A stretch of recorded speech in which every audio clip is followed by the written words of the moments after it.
Hey now, hey now, hey. It's Tuesday, 29th, where this month is over. Today and tomorrow, and it's over. And it's like, didn't the month just start? Cheers, and I got my cup again. If you see me, David, thanks. I decided use it, don't lose it, just use it.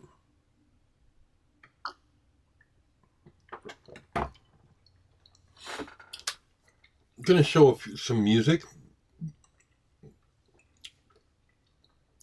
Just did a quick check of the social media,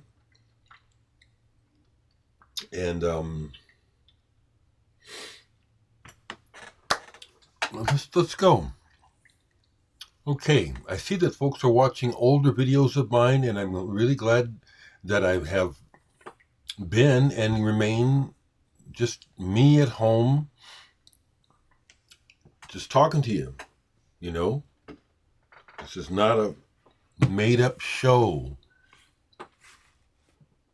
I'm just talking really quite honestly and nakedly. And so, like, for example, yesterday when I was talking about Kyle, he corrected me. I misunderstood what he had told me about his trip. I'm still jazzed for him going to New York and playing. I thought he was recording too, but he is here in Omaha. So cheers to you, Kyle, if you see this again. And when I make mistakes, I'm talking about records. People let me know. But what I'm happy about is this: is when I talk about my life and I talk about people, I just tell it like it is, and I haven't had any blow-ups because I'm not talking shit about people. I'm just telling you about my life. That feels good. I'm not a gossip monger, and I'm not a clickbaiter. But like I said yesterday, maybe it's only because of my interest, which my feed reflects. But that trend of 10 bands you've never heard of, it's a real trend. I see it in my feed this morning. Someone's uploaded a new. I'm not going to shout out the names of these channels because I'm not here to advertise for them. I'm just saying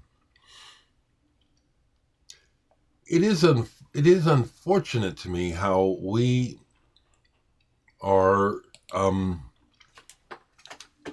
so susceptible to clickbait. We are, it is in our nature that something happens, especially something catastrophic or something dangerous or negative. What happened? Everybody wants to know, even me. So be it. Cheers, people. Did some more recording today. Some new material is starting to bubble up. I love it. So, I had 2 night listens last night. 2 really good night listens. Very good. First one, people have mentioned to me, a couple of folks have mentioned to me how they think that my music brings to mind William Orbit. I take that as a compliment. William Orbit is not a direct influence on the way that I make music, though. I like him, though. Last night I listened to this. This is a William Orbit project. Strange Cargo, Hinterland. 1995 or 6, it looks like here. Real enjoyable. There's some vocalese on here, but mostly it's this. He does have a sound. When he did Ray of Light with Madonna, that was something that was a real good thing she did, and it was real obvious that it was him. making those tracks. This is some good stuff. You could say that it's ambient, but it's more active. It's just good. Strange Cargo Hinterland. Now this one is ambient, but also to me there's aspects of ambient that are just, a continuation of what I consider prog music. And this is an example of it. Tim Story, Glass Green. This is one of the more, in my opinion, one of the more substantial artists to end up on Windham Hill. Many of his records came out overseas on the Uniton label, which I really like. This is beautiful and memorable. He plays themes on here that can you see me there? That's the reflection. That's a picture on the wall here. Yeah, this is my personal shrine. Themes on here that I have heard enough that I recognize them. There's a song on here that's on a Windham Hill sampler called Soul of the Machine, which I've had for a long time. And that's another example of a really good program of a label presenting its artists. And his track on there, on that Soul of the Machine, is from this album, Glass Green. This is real good. Real good. Cheers, people.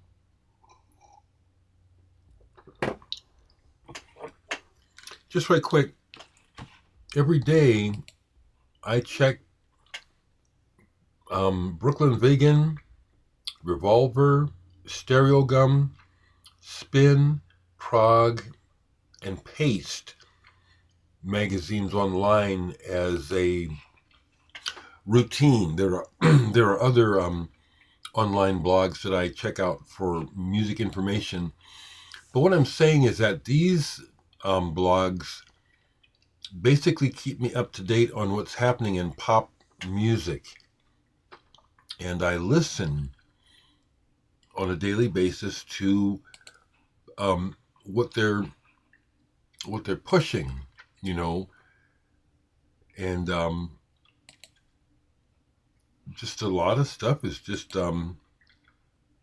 but it's not really meant for me. I'm an old guy, so a lot of this new stuff is not meant for me. I realized that if I was a young person, my response to a lot of this music that's out now would be different, likely more positive. So I grabbed some records I've been thinking about. Did I get it? Yeah, because I need to play this. I'll show it in a minute, but I'll show some. I played three records got played yesterday besides everything else that I did. And right quick, I want to just say that I am real thankful that I was able to quit working, retire. I walked off my job. I retired and made a statement with it. I am not bored with my life, and I love having a lot of free time to do things or do nothing. So I really enjoy the time that I spend listening to music, reading, mainly reading. I was reading the Harry Parch notes the other day, and just living, enjoying the time.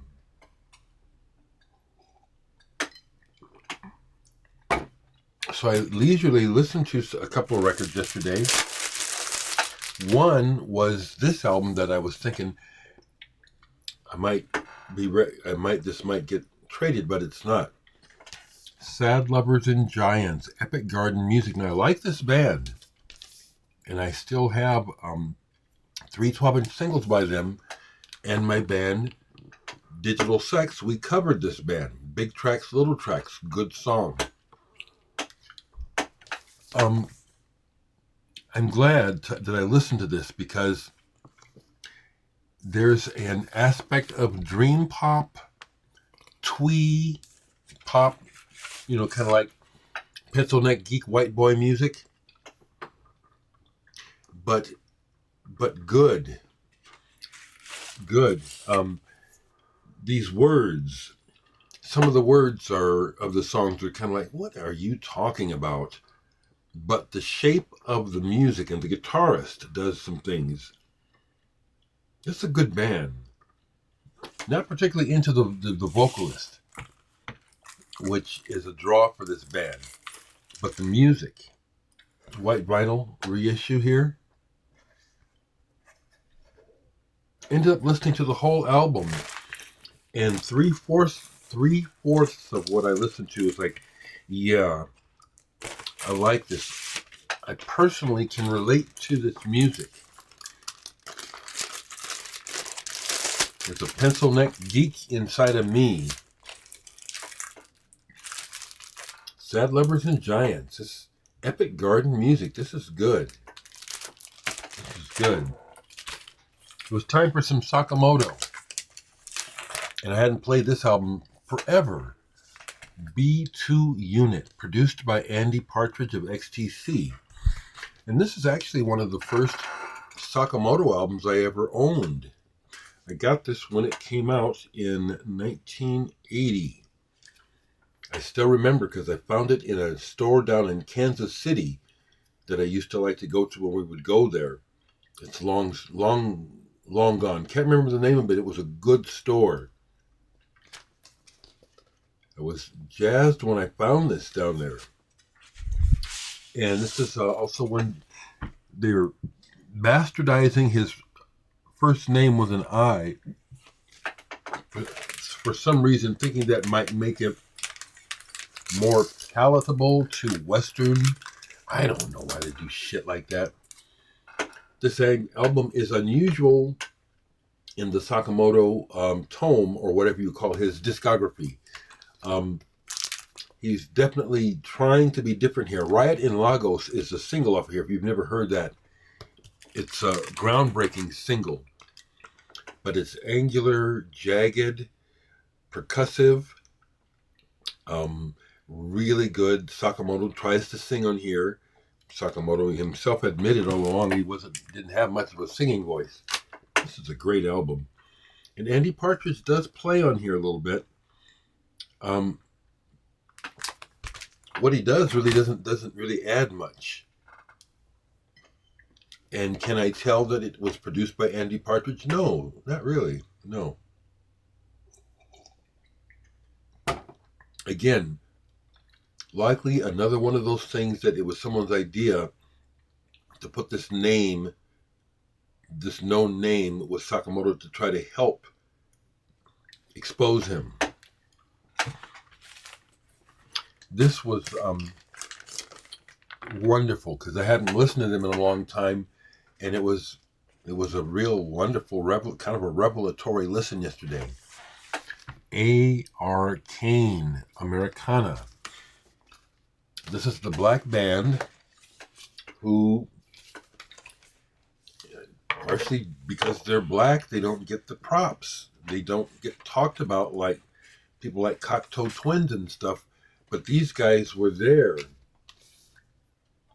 doing the dream pop thing, influencing others, coming up with sounds that were unique to them. A Love from Outer Space, they did make a video for it. Should have been a hit. But there's several things on this double album where you hear them trying ideas. It's like, I never heard that before. Or I hear like, oh, that's where that's coming from. Some guitar textures and unusual chord changes. This is a reissue on David Byrne's Luaka Bop label. Bright Green. Arcane. They were also involved with the huge hit, Pump Up the Volume, Mars. You guys from Arcane were a part of that project too. This is some good stuff. I like to bring up the fact that, of blackness and brownness and color, because people in power like to whitewash literally history, and we're going through it right now with this bullshit about woke. It still flabbergasts me that there has not been a national public outcry that certain national holidays like Martin Luther King Day and things like that. Was there a trans recognition day that these things have been rescinded? It's not right. So here are some records I've been thinking about. I haven't played this in a while, but it's just so good I can hear it in my head from memory. But it's time to play it. This is an extraordinary jazz album, ambient jazz. Marion Brown, Afternoon of a Georgia Fawn. This is an early ECM title, ECM number 4. Fourth record they released, is if you go by the numbers on the records. I can't describe this except what I just said because I need to play it again, but this is awesome. He's got Anthony Braxton, Chick Corea, and Andrew Cyril, Gene Lee, Benny Maupin, all on this. Back when ECM was still bold and cutting edge. This is an exceptional recording that I recommend not just for people who like jazz, but anyone. Afternoon of a Georgia Fawn.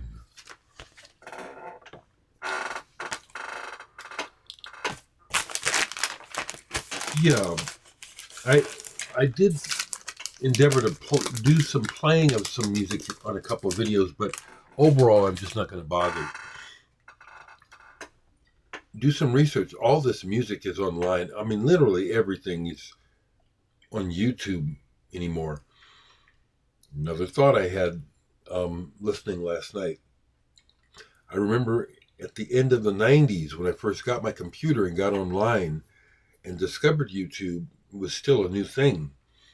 And content was still so sparse that a lot of things that I would look up back then, it wasn't on yet. Now everything is.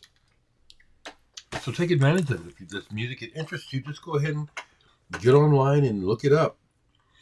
Now I'm showing these because I just grabbed them because Marion Brown is I'm pretty sure I can't remember if he's gone. He's probably already passed away.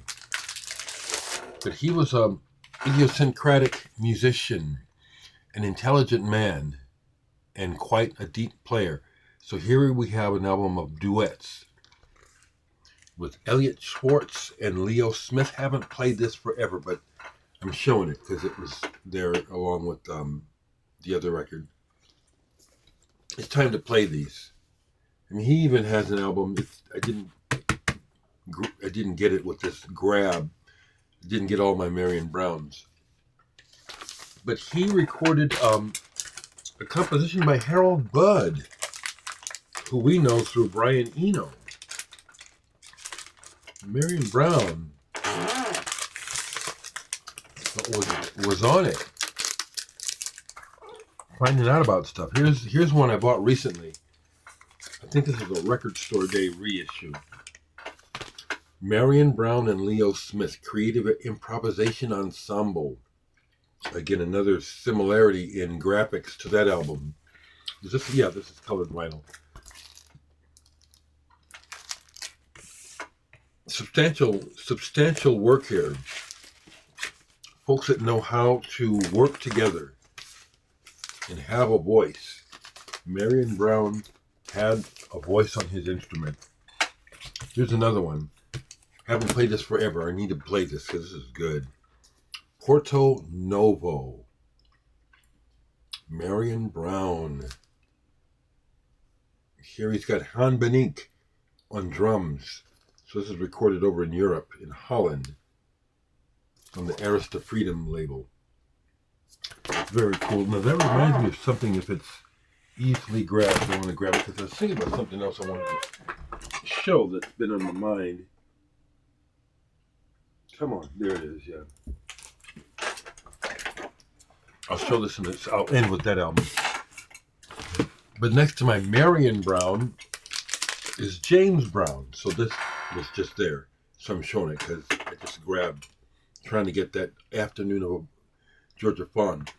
This brings back many memories. Stephanie, big sis, if you see this, remember it's a mix. The memories about this are mixed because when we were kids, we had a dance group called Sex Machine, named after the James Brown track, and we danced and won competitions in show wagons and stuff. But it was bittersweet, those times. Stephanie, you know what I'm talking about. But this is a great album. He even does By the Time I Get to Phoenix on here, the James Brown way. But another record that I've been meaning to, but it came up because in looking for stuff to watch on YouTube, I saw where there was a program about science, a lot of science fiction, old science fiction shows. And so I finally heard, I've always said the word Quatermass because I'm not English, so I didn't know anything about the TV show. But it's Quatermass. That was the first time I heard the term, the word that I can remember, Quatermass. But I love this cover. This is a good album. But this album stands out in my memory. I can still remember the first time as a child. I think this came out in 1970. So I can remember when Musicland, the store, you remember the store. It was obviously a new release. And when I saw it in the racks, I was mystified by that image. That's quite an image. That's a strong image. This is one of my favorite album covers. I love that image. When I didn't hear the album for years, when I finally heard this, because when I saw it as a kid, it really sparked my imagination. I was real disappointed in this music. I thought to myself, that doesn't sound like that cover at all. And it doesn't, actually. But over time, I've come to appreciate this album. And then also the people on it, John Gustafson, Robinson. These guys have played with everyone, been involved with a lot of really good records. But Quatermass, that's how you say that. And that's one of those bands that these guys that are doing these 10 bands, 20 bands, 30 bands you've never heard of, or they should have been bigger, or whatever. It's time for them to do Quatermass. There's a bunch of bands like that, like Wally. The band Wally, that kind of like Yes, do Wally. There's a million bands, a million artists. So that's what I'll share today. And, you know, my neighborhood is interesting. I do not feed the feral cats in my neighborhood, but for some reason they live in my backyard. I have two-part backyard, fenced, and behind the fence towards the alley, which is full of wood, chopped wood. And I guess they live there amongst, but almost every night I hear these fights, and I recognize the sound of cats, but there are these other critters, and it must be either raccoons or possum. Really strange sound, always wakes me up.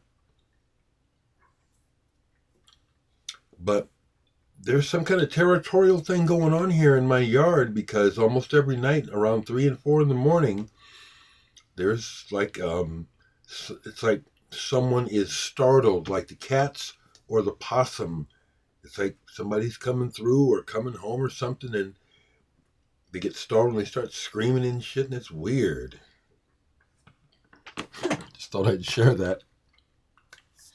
Okay, people, I don't know what else to say, except I will say that I am just so unhappy about the goings on in the world. And I'm so dismayed that it's just going to go on. It's not going to get any better. So make the best of it. Have a good day. Be loving to yourself and to others.